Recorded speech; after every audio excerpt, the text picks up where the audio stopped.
Hi guys, I am back and I am going to read today chapter 3 of our read aloud, The Missing Magic. And chapter 3 is called Sir Walter Windsmith. Clover's face burned. She quickly hid the charm under her dress where the key to the agency hung as well.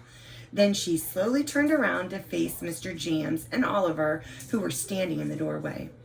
"I thought you were in the stables polishing the horns," Mr. Jams said, tugging at his beard. "I was, but," started Clover. "Oh, Hornswoggle," said Mr. Jams, shaking his head and glancing at Oliver. "I had asked you both to do the job, hadn't I? I didn't mean to steal Oliver away, but an opportunity presented itself." "I was doing an adoption," Oliver, beaming, told Clover, "and it went splendidly, although I really do need to fix the mistakes on the forms. 2 spelling errors." Mr. Jams chuckled. Come, I was going to find that balm for you. Ocular glaciation can cause a nasty burn." "It's nothing really," said Oliver, but Clover saw with some satisfaction a red patch on his hand. She wouldn't have gotten burned by blizzard.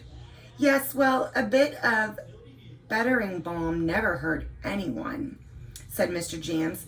"Clover, why don't you give Picnic a walk? He's bouncing all over the place. We can work on the horns together this afternoon." And so, moments later, Clover was trudging down the path that curved like a dragon's tail. With Picnic's collar floating ahead of her, his leash stretched tight like the string of a kite. Not far from the gate, she passed a fisherman pulling a large tank, but she barely noticed, lost in thought. Clover knew she was good with animals. Mr. Jams himself had said so. She belonged at the agency, though she hadn't given much thought to what might happen when school started. She hoped she could keep volunteering there after class and on the weekends. But with Oliver doing adoptions, did Mr. Jams have other plans? She didn't know. She did know that she shouldn't have snooped through Oliver's things, and she shouldn't have taken the necklace. Not that she meant to. "I'll put it back before anyone notices," she thought, fiddling with the clasp with one hand. It wouldn't undo. She'd have to try again, properly, when she wasn't walking Picnic. As they were nearing the fork in the path, Picnic's bell jingled. He came swooping down right into her arms, nearly toppling her over. "What's up?" she said, giving his wings a pat. An answer came a moment later in the form of a song. It was low and sad and sounded almost like musical sobbing. "Is it a bird?" she wondered. As she turned the bend, the music maker came into sight. It was a bird, perched on the sign that said "Heart" on the big tree at the crossroads. This was no ordinary bird, however. It was magical. It had to be, because what other bird could look like it was on fire? Its eyes smoldered, its feathers blazed red and gold like flames. There's the simile. It's comparing the eyes. The eyes smoldered, its feathers blazed red and gold like flames. So the bird's feathers, they're comparing, to the color of flames. And the tips of its wings and tail looked burnt. In fact, bits of them were crumbling and drifting down like ash, landing at the feet of a knight. At least Clover thought he might be a knight because of his silver helmet and the sword hanging from his belt, but she wasn't sure. He was tall and thin, like the branch of a willow tree. There's another simile comparing the knight being the knight, it said, was tall and thin like the branch of a willow tree, with arms no bigger around than hers. It was hard to imagine him swinging a sword, and his voice, too, was certainly not what she expected from a knight. At least not the knights Mr. Jams often complained about, intent on dragonhead trophies. The knight was speaking in verse. "Dear Phoebe, dear pet, fly down, fly to me. Soon we'll be there for a nice cup of tea." Oh dear, you don't even like tea, do you, Phoebe? The bird shook her feathers, causing a few to drift down like sparks. The knight cleared his throat and tried again. Dear Phoebe, my friend, it's just round the bend. It's a place you can rest and build a fine nest. He looked up at the bird hopefully. That's better, right? But the bird clacked her beak and then continued her own song. The knight threw his hands up in the air in frustration. Excuse me, said Clover. The knight turned. The visor of his helmet was up. His eyes were light blue, like the sky, but with dark circles under them as though he hadn't slept for days. So the knight's eyes were light blue like the sky, so there's another simile. His smile, however, was kind and genuine. Oh, hello. I don't suppose you have any fireberries. Clover shook her head. There might be some at the agency, though. The agency? The Magical Animal Adoption Agency? That's just where we're headed. At least, so I hope. Alas, I have never yet managed to visit. The knight took another look at Clover. Then he whistled. You must be Clover. Sir, I mean, Mr. Jams called me when you first arrived. Why, he said, no, only rhyme will do. The knight cleared his throat. A gentle hand to care and tend, a plucky heart, she's animals' friend. Or maybe this is better, a girl of heart, a girl of grit. For the agency, she's a perfect fit. Oh, brother, he stopped and Clover clapped in astonishment. Thank you. The knight smiled sheepishly. I know I'm rubbish. I used to be a bard, but I was never any good at it. I'm not terribly good at being a knight either. So you are a knight? Oh yes, Sir Walter Windsmith at your service. And this is Phoebe, my pet phoenix. He pointed to the bird who had stopped singing but was still clinging to the branch. Phoebe's nearing her ash day. She's been very moody and tired because of it. Oh, breathed Clover, a phoenix, a firebird. That explained her glowing feathers and beautiful voice. Clover didn't know what an ash day was, but she remembered from her research on the eggs that phoenixes didn't have eggs. When they died, they turned into ash, and a new phoenix rose from the ashes. Maybe that was an ash day. If so, no wonder poor Phoebe was scared. I don't have any experience with phoenixes, but maybe Mr. Jams could help us. Then, or the expert. Last I heard, Theodore was on a mission to bring a bird expert to the agency. Clover's back stiffened. Actually, Oliver's an egg expert, so I don't think he'd be any use with a phoenix. I used to have a pet canary myself. Let me try. Picnic had clearly settled down, so she put him on the ground. If you'll just hold Picnic's leash. Picnic? Clover gestured to the floating collar, which was now hovering near Sir Windsmith's feet. He's an invisible puppy, she explained.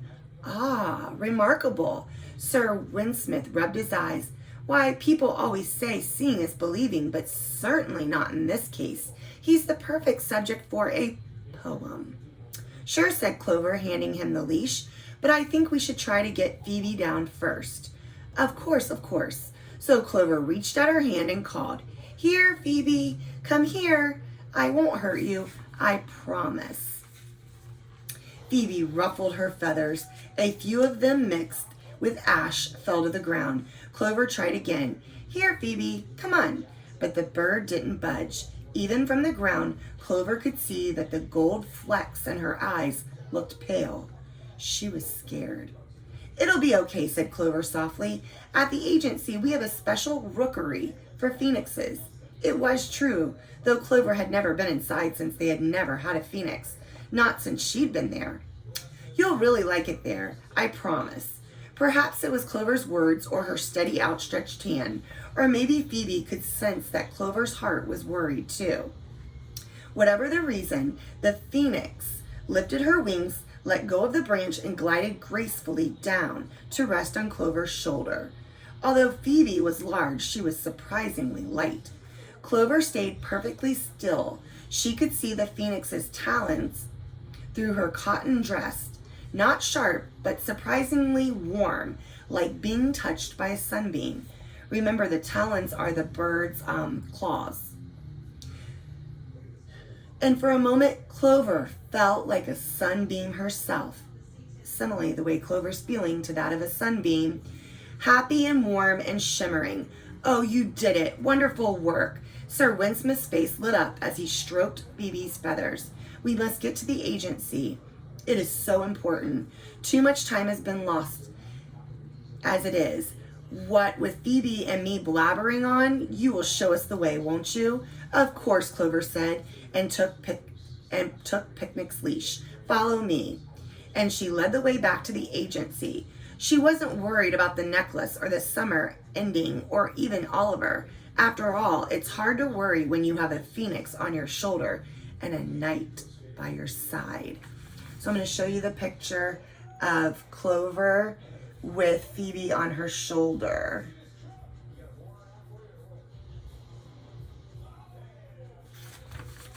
And I was going to go back because I didn't want to stop reading earlier